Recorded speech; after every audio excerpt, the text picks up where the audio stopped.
স্বাগত খেলা যোগে আপনাদের সাথে আছি আমি ফাইম রহমান। সিরিজ হারা টাইগারদের চ্যালেঞ্জ হোয়াইট ওয়াশ এড়ানো টানা হারের পরও বৃহস্পতিবার অনুশীলন করার প্রয়োজন মনে করেনি টিম বাংলাদেশ। চট্টগ্রামে শুক্রবারও কি ক্যারিবীয়দের দাপটে বাঘেরা পিছু হটবে? দল হারছে, সমালোচনার সব তীর যেন জাকের আলীর দিকে। এই হার্ড হিটারের কোথায় গলদ, উত্তরণের উপায় কি, বিশ্লেষণ করেছেন সাইফুল রূপক। ক্রিকেটে জাকের আলীর হানিমুন পিরিয়ড শেষ। দ্রুত আউট হচ্ছে, এলোমেলো ব্যাটিং করছে। এই রোগ থেকে উত্তরণের উপায় কি? ক্রিকেটের ডাক্তার অর্থাৎ কম্পিউটার অ্যানালিস্ট অথবা কোচদের কাছ থেকে মেডিসিন না নিলে সুসময়ে ভালো সময়টা যে পার করে আসছেন সেই ভালো সময় ফেরাটা কঠিন। গত কয়েকদিনে আমরা দেখছি চিটাগংয়ে তার নেট সেশন খুব একটা ভালো হচ্ছে না, ম্যাচেও সেই রকম ব্যাটিংয়ে দেখা গেছে, অর্থাৎ তিনি একদম এলোমেলো। সেটাই একটু দেখে নিই ছবিগুলো।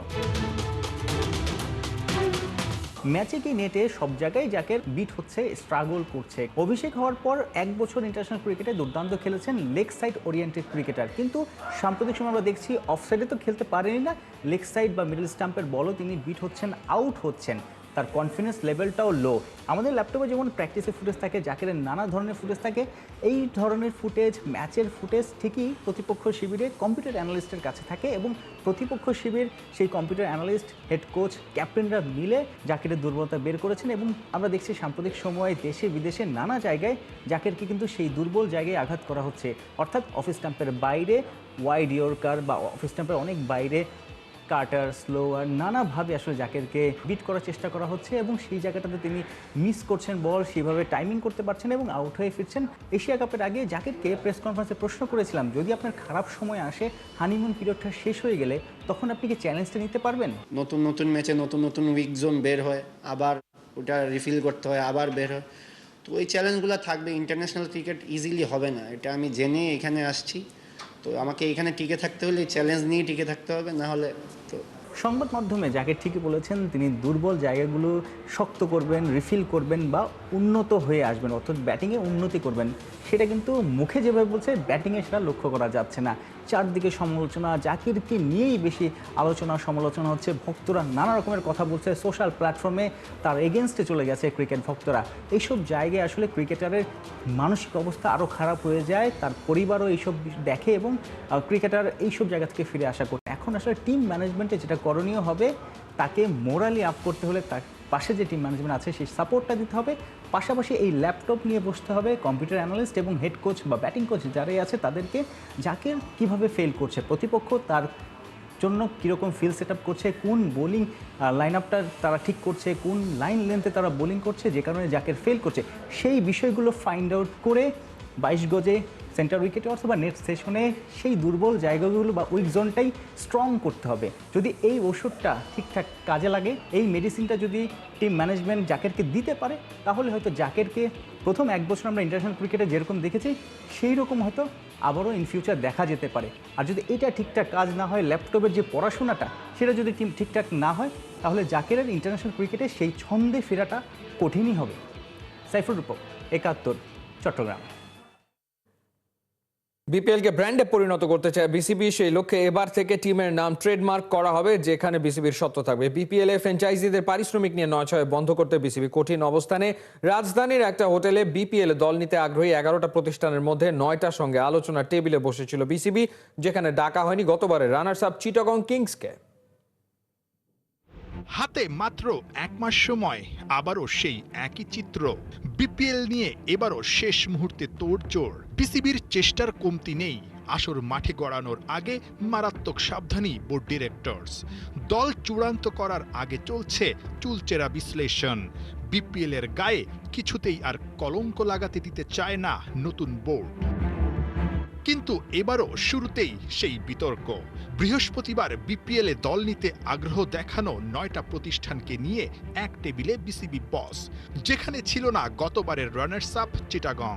অথচ চিটাগং কিংসকে আমন্ত্রণ জানানো হয়, শেষ মুহূর্তে সেটা আবার বাতিলও করা হয়। চিটাগং কিংসের দাবি, আদালত থেকে রায় এসেছে, বিপিএলে অংশ নিতে তাদের কোনো বাধাই নেই। যেহেতু তাদের ফুলফিলমেন্ট করা নাই অল ডকুমেন্টস, সেই জন্যে আজকে কালকে যদি করে আমরা হয়তো আলাদা তাদের সাথে বসবো, অসুবিধা নেই। আমরা কোর্ট থেকে কোনো ডকুমেন্ট পাইনি। হ্যাঁ, আমি শেষ করি। গতকাল সন্ধ্যায় হ্যাঁ, এই যে কনসার্ন টিমটা তারা ফরওয়ার্ড করেছে আমাদের। আমরা আমাদের ইমিডিয়েটলি গভর্নিং কাউন্সিলের যে কাজটা, উই আর নট এক্সপার্ট, আমরা আমাদের লিগ্যাল টিমকে দিয়ে দিয়েছি। ঠিক আছে, লিগ্যাল টিম এখন আমাদের অ্যাডভাইস করবে। বিসিবির বক্তব্য চিটাগাংয়ের একদমই পছন্দ হয়নি। তথ্য প্রমাণ উপস্থাপন করে বিসিবির বিরুদ্ধে আদালত অবমাননার অভিযোগ করেছেন কিংসের মালিক সামির কাদের চৌধুরী। বিপিএলে বিতর্ক থাকবেই, বিপিএলকে ঠাট্টা করে তাই বিতর্ক প্রিমিয়ার লিগ বলেন অনেকেই। তবে এবার নাকি সেই বৃত্ত থেকে বেরিয়ে আসতে চেষ্টার অন্ত নেই বিসিবির। টোটাল বিপিএলটাকে আমরা একটা ব্র্যান্ডে পরিণত করতে চাই, যে এক এক সময় এক এক নাম যখন আসে এটা মানুষের জন্য বিভ্রান্তিকর এবং এটা ব্র্যান্ড স্ট্যান্ড করে না। সেই ক্ষেত্রে আমরা নামটাকে একটা ব্র্যান্ড ইমেজে নিব এবং নামটাকে আমরা ট্রেডমার্ক করে নামের সত্ত্ব পুরোপুরি বিসিবির কাছে থাকবেন। যা কিছু আসতেছে সবই নতুন। 2 কোটি টাকা কোনোদিন ইউআইয়ের সাথে কেউ দাবি করেনি, আমরা তাদের পিছনে পিছনে ঘোরা লাগছে। তারা দেয়নি কোনোদিন টাকা, ফ্রান্সিসিরা। আবার কোনোদিন ব্যাংক গ্যারান্টি নেওয়া হয়নি, ব্যাংক গ্যারান্টির কথা মুখে বলা হয়েছে, দেয়নি। এবার ব্যাংক গ্যারান্টি না দিলে যে টাকা ফরফিট হয়ে যাবে, আপনাদের চোখের সামনে হয়ে যাবে যদি না দেয় কেউ। তো অনেক নতুনত্ব থাকবে, এখন আমরা ডিসিশন নেইনি, মাথায় আছে, অন টাইম আপনারা সব জেনে যাবেন। মানে you will be please to see all this ইনশাল্লাহ। গত বিপিএলে ফিক্সিং বিতর্ক দেশের ক্রিকেটকে রীতিমতো কলঙ্কিত করেছিল। একদিন আগেই বিসিবির কাছে জমা পড়েছে 900 পৃষ্ঠার চূড়ান্ত রিপোর্ট। প্রশ্ন হচ্ছে, যাদের বিরুদ্ধে অভিযোগ তারা কি এবারও খেলতে পারবে বিপিএলে? কী ধরনের চার্জ ফ্রেম করে সেই ফ্রেমের উপর ভিত্তি করে আমরা খেলতে দেব না, এবং আমরা চাচ্ছি ড্রাফটিংয়ের আগে এটা পেতে। সুতরাং একটা টাইমলাইন আছে, ড্রাফটের আগেই এটা আমরা হাতে পেতে চাচ্ছি, এবং আমরা চাচ্ছি এবার বিপিএল থেকে আমরা এটা স্টার্ট করতে। আশা করি আপনারা,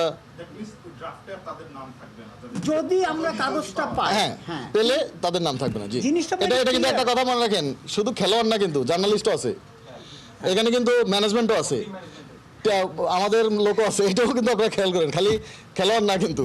ফিক্সিংয়ে জড়িতদের জন্য খারাপ খবর, তবে ফ্র্যাঞ্চাইজিগুলোর জন্য সুখবর। এবার টিকিট সেলিং, টিভি সত্ত্ব আর গ্রাউন্ডস রাইটস থেকে দলগুলো পাবে লভ্যাংশ। এবার শুধু টিকিট সেলের রেভিনিউটা হচ্ছে, এইবার আমরা additionally TV rights, ground rights, এই দুইটা এবং টিকিট সেলিং, হ্যাঁ টিকিট সেলিং তো আগেই ছিল, এই তিনটার থেকে আমরা প্রফিটের 30% শেয়ার করব। নাহিয়ান বিন জসিম, ৭১। কে জানতো ক্রিকেটার সত্তাকে ছাড়িয়ে যাবে তার রাজনৈতিক পরিচয়, অথচ ওই খেলোয়াড় পরিচয়টাই তাকে টেনে নিয়েছিল রাজনীতিতে। সেই সাকিব আল হাসান বাংলাদেশের ক্রিকেটের অংশ নন বছর খানেকের বেশি সময়, কিন্তু আজও মিস ইউ সাকিব প্ল্যাকার্ডকে স্টেডিয়াম পাড়ায় বাধা দেওয়া হয়। সাকিব ভক্তদের জন্য বাংলাদেশ ক্রিকেট বোর্ডের বার্তা কি, জানাচ্ছেন খালিদ জামিল। আমার মনে হয় এই জায়গাতে আমরা একটু সহনশীলতার পরিচয় দিতে পারি। এটা কি কোনো আইন হইতে পারে যে কার প্ল্যাকার্ড আনবে কার হইতে পারে না? এটা দেয়ালের রং মুছে যায়, স্কোর কার্ড সে তো ক্ষণে ক্ষণে বদলায়। কাগজে আঁকা প্ল্যাকার্ড পরের ম্যাচেই হয়তো আর কাজে আসে না, কিন্তু হৃদয়ে লেখা নাম কোন কালিতে মুছবে? সাকিব আল হাসান বাংলার ক্রিকেটের জানপ্রাণ, বিশ্বসেরা অলরাউন্ডার, টাইগার ক্রিকেটের পোস্টার বয়, বাংলাদেশের সর্বকালের সেরা ক্রিকেটার। যে নামেই ডাকুন তাকে, বিশেষণ যেন যথেষ্ট নয়। তবু প্ল্যাকার্ডে ওই নামটা দেখলে স্টেডিয়াম পাড়ায় তাকে আটকে দেয়া হয়। এ কেমন সিকিউরিটি প্রোটোকল? একটা নাম কিভাবে এতটা ভয়ঙ্কর হতে পারে? প্রশ্নের উত্তরটা সাকিবেরই সেই প্রিয় কোচ কিভাবে দিলেন। তার একটা খেলোয়াড় পরিচিতি আছে এবং তাকে অনেকে পছন্দ করে খেলোয়াড় হিসেবেই। হয়তো রাজনীতিতে তার অবস্থান নিয়ে বিভিন্ন রকমের কথা আছে এবং থাকবে, এটা স্বাভাবিক, কিন্তু তার খেলোয়াড় পরিচিতিটা তাকে যথেষ্ট পপুলার করেছে এবং তাকে অনেক পছন্দ করে, সেই হিসেবে তার ছবি নিয়ে আসতে পারে। বিসিবিরই নিয়োগ করা সিকিউরিটি সিস্টেম সাকিবকে ফিল্টার করে মুছে ফেলতে চায়, তবে সংবাদ মাধ্যমে ক্রিকেট কর্তারা বলছেন ঘটনা ঘটেছে তাদের অগোচরে। না, বোর্ড তো এগুলো সিদ্ধান্তও নেয় না, কারটা আনবে কারটা আনবে না, কারটা কি করবে।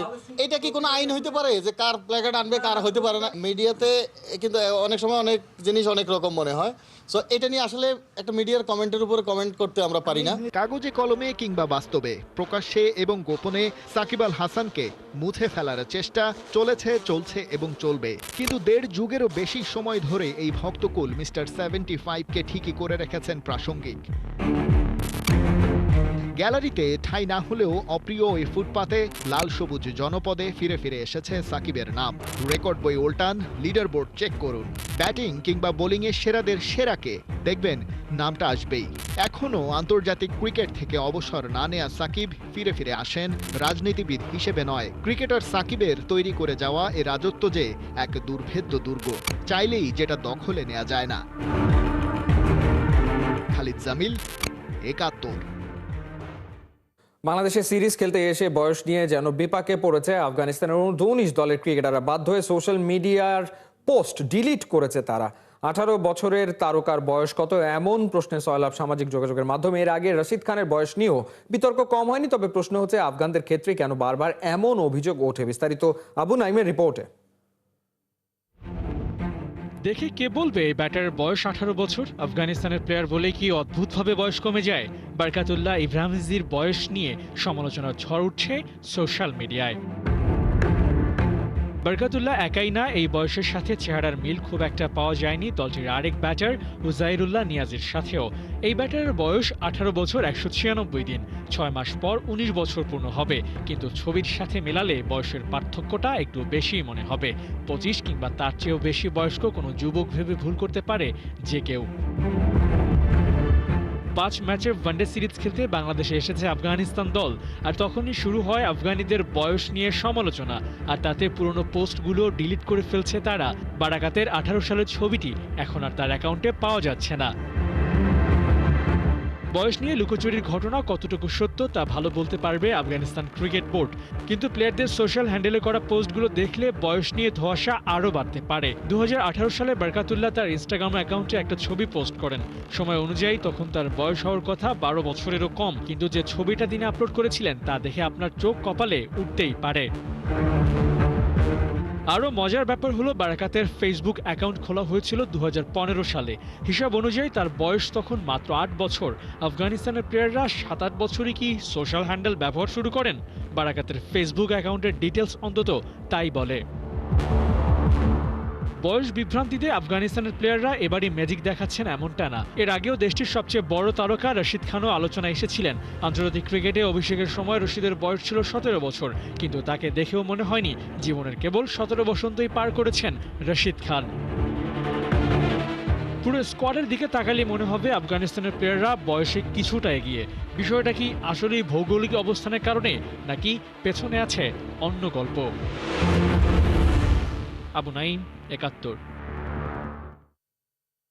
এশিয়ান কাপ বাছাইয়ের সম্মানের লড়াইয়ে নভেম্বরে ভারতের মুখোমুখি হবে বাংলাদেশ। আছে নেপালের সাথে ফ্রেন্ডলি ম্যাচও। আসন্ন ব্যস্ততার প্রস্তুতিতে আয়োজিত ক্যাম্পে অংশ নিতে বৃহস্পতিবার হোটেলে উঠেছে জাতীয় দলের ফুটবলাররা, কিন্তু হেড কোচ নেই দেশে। বসুন্ধরা কিংসের ফুটবলাররা খেলছে ভিন দেশে। তবে ক্যাম্প কেন আগে ভাগে, জানুন ফয়সাল হাবিবের রিপোর্টে। জামাল ভুঁইয়া বুড়িয়ে যাচ্ছেন, ফিটনেস নাই আগের মতো, এমন কথাবার্তা ফুটবল পাড়ায় শোনা যায় মাঝে মধ্যেই। জিন্স টি শার্ট পরে ক্যাম্পে যোগ দিতে হোটেলে আসা জামালকে দেখে অবশ্য কোনো মতেই বোঝার উপায় নাই বয়স হয়েছে ৩৫। এই বাংলাদেশ দলের হয়েই তো খেলছেন সে 2013 সাল থেকে। হেড কোচ হাভিয়ের কাবরেরার সাথে ক্যাপ্টেনের সম্পর্ক খানিকটা শীতল শোনা যায় এমনও। টিম হোটেলে অবশ্য অ্যাসিস্ট্যান্ট কোচ ডেভিড গোমেজের উষ্ণ আলিঙ্গন পেয়েছেন এই মিডফিল্ডার। জাতীয় দলের ক্যাম্পে ডাক পাওয়া ফুটবলারদের রিপোর্টিং ছিল বৃহস্পতিবার সন্ধ্যা 7টায়। সেখানে জামাল একা এলেও জোড়ায় জোড়ায় এসেছেন অন্যরা। একই ক্লাবের হওয়ায় আলামিন আর কাজেম শাহ এসেছেন এক গাড়িতে। ক্লাব সতীর্থ শেখ মোরসালিন আর মিতুল মার্মাকেও দেখা গেল একই গাড়িতে আসতে। আপাতত 14 জন ফুটবলারকে নিয়ে শুরু হচ্ছে ক্যাম্প। বাফুফের আগেভাগে ক্যাম্প আয়োজন করার কারণটাও অদ্ভুত, একই সাথে খানিক বেদনার এবং যৌক্তিক। আপনি জানেন যে আমাদের কালচারে একটা যেটা জিনিসটা হলো যে মৌসুমি খেলা, খেপ খেলা। তো আপনি তো এটাকে আপনার যে সুযোগ পাবে সেই খেপ খেলবে। এই খেপ খেলতে গিয়ে তো আমার ইনজুরিতে আসতে হবে। তো সমস্ত কিছু বিবেচনা নিয়ে আসলে ক্যাম্পটাকে আমরা করা, যে সবাইকে একসাথে করে রাখি। নভেম্বরের ফিফা উইন্ডোতে ভারতের বিপক্ষে ম্যাচ ছাড়াও নেপালের সাথে প্রস্তুতি হিসেবে একটা ফ্রেন্ডলি ম্যাচ খেলবে বাংলাদেশ দল। তবে এখানে প্রতিপক্ষ হওয়ার কথা ছিল আফগানিস্তানের। শেষ মুহূর্তে তারা বেঁকে বসায় বাফুফেও পড়েছিল বেকায়দায়। নেপালের জায়গায় আরও ভালো কোনো দল পাওয়া যেত অন্যথায়। অবশ্য তুলনামূলক খর্বশক্তির নেপালের বিপক্ষেও বাংলাদেশ খেলবে পূর্ণ শক্তি নিয়ে। প্রথম অবস্থায় আমরা কথা বলতেছিলাম আরও মানে আফ্রিকান দেশ, যখন আফগানিস্তানকে পেয়ে গেছি তখন কিন্তু তাদেরকে বাদ দিচ্ছি। বাদ দেওয়ার পরে এখন দেখছি যে মানে যেটা বলে নাইমা হচ্ছে কানামা ভালো, এই অবস্থা আর কি এখন। তো হামজা মোস্ট প্রবাবলি 10 তারিখ, আর সমিতির একটা খেলা আছে 8 তারিখ, তারপরে বোঝা যাবে। হামজাকে 2 ম্যাচেই পাওয়া গেলেও আরেক প্রবাসী ফাহমিদুল ইসলাম এবার আসবেন না দেশে। হংকংয়ের বিপক্ষে 2 ম্যাচে হলুদ কার্ড পেয়ে ছিটকে গেছেন পরের ম্যাচ থেকে। অল্প দিনেই ফাহমিদুলকে মনে ধরেছে ক্যাপ্টেনের, এবার তাই জামাল মিসই করবেন এই উইঙ্গারকে। আই থিঙ্ক ফাহমিদুল মানে এই গ্রুপের সাথে ভালো মিল করতেছে। আর আমি পার্সোনালি বলি, আমি ফাহমিদুলের প্রেজেন্সে খুব এনজয় করি, মানে উনি খুব ভালো ছেলে। জামাল সহ পুরো দলের এখন একটাই লক্ষ্য, হারাতে হবে ভারতকে। কেননা শুধুই হার জিত ছাপিয়ে ভারত ম্যাচের মাহাত্ম্য এখন আরও বেশি। দীর্ঘদিন পর ভারতের বাংলাদেশ সফরটা যেন ভুলতে না পারে দাদাবাবুরা, সেই ব্যবস্থাই করতে চায় জামালের দল। সুখস্মৃতি হিসেবে কলকাতায় করা অ্যাসিস্টের কথাও মাথায় আছে জামালের। একটা বড় ম্যাচ আমি মনে করি, কারণ এটা তো ইন্ডিয়া, আর বাংলাদেশ ইন্ডিয়া একটা ভালো হিস্টোরি আছে। তো আমরা ইন্ডিয়ার সাথে দিতে চাই, আরও ইন্ডিয়া অনেক পরে মানে অনেক বছর পরে বাংলাদেশে খেলবে। ও কলকাতা মারে, হ্যাঁ এটা মনে আছে ভাই। আপাতত জায়ানদের নিয়ে অনুশীলন করবেন জাতীয় দলের সহকারী কোচ হাসান আল মামুন। কুয়েত থেকে ফিরে বসুন্ধরা কিংসের ফুটবলাররা ক্যাম্পে যোগ দেবেন 3-4 তারিখের মধ্যে। হাভিয়ের কাবরেরাও আসবেন সে সময়ে। কানাডা প্রিমিয়ার লিগে 8 তারিখ ম্যাচ খেলার পর জানা যাবে সমিত সোমের ঢাকা আসার দিনক্ষণ। দর্শকদের প্রত্যাশা থাকবে একটাই, পূর্ণ শক্তির দল নিয়ে এবারে ভারতের বিপক্ষে ম্যাচের ফল হবে অন্যরকম। Faisal Habib, 71। AFC challenge league থেকে বাদ বসুন্ধরা কিংস। নিয়ম রক্ষার ম্যাচে শুক্রবার রাত 10:30টায় আল কুয়েতের বিপক্ষে মাঠে নামবে কিংস। বাংলাদেশি ক্লাবটিকে হারাতে পারলে শক্ত হবে শীর্ষস্থান। আল কুয়েত টেবিল টপার হলেও গোল ও পয়েন্টে আল সাইবের সমান তারা, তাই শীর্ষস্থান ধরে রাখতে হলে বসুন্ধরাকে হারাতে হবে, বাড়াতে হবে গোলের ব্যবধান, নয়তো শেষ ম্যাচে আল সাইব জয় পেলে 2-এ চলে আসবে কুয়েত। তাই বসুন্ধরার থেকেও অ্যারাবিয়ান ক্লাবটির সামনে এই ম্যাচের গুরুত্ব বেশি। শক্তিমত্তায় এগিয়ে আল কুয়েত নিজেদের শেষ ম্যাচেও, তাই হার নিয়ে মাঠ ছাড়তে হতে পারে রাকিব তপুদের। প্রিমিয়ার লিগের হল অফ ফেমে বেলজিয়ামের সাবেক তারকা ফুটবলার এইডেন হ্যাজার্ড চেলসির হয়ে 6 নম্বর আর সব মিলিয়ে 26 নম্বর ফুটবলার হিসেবে এলিট লিস্টে যুক্ত হলেন হ্যাজার্ড। হ্যাজার্ড ছাড়াও চলতি বছর হল অফ ফেমে জায়গা পেয়েছেন ম্যানচেস্টার ইউনাইটেডের কিংবদন্তি গ্যারি নেভিল। 2012 সালে লিল থেকে চেলসিতে নাম লেখান হ্যাজার্ড। 2019 সালে রিয়াল মাদ্রিদে যোগ দেওয়ার আগ পর্যন্ত ব্লুদের হয়ে হ্যাজার্ড জেতেন 2টি লিগ, 1টি এফএ কাপ, 1টি লিগ কাপ ও 2টি ইউরোপা লিগের শিরোপা। চেলসি ক্যারিয়ারে 352 ম্যাচে 110 গোল ও 28 অ্যাসিস্ট করেন এই বেলজিয়ান। ফর্মের তুঙ্গে থেকে 2023 সালে মাত্র 32 বছর বয়সে অবসরে চলে যান এই বেলজিয়ান মিডফিল্ডার। এই ছিল এই মুহূর্তের খেলা যোগে সরাসরি সংবাদ অনুষ্ঠান দেখতে চোখ রাখুন 71-এর ফেসবুক পেজ এবং সাবস্ক্রাইব করুন 71-এর ইউটিউব চ্যানেল। 71-এর সাথেই থাকুন।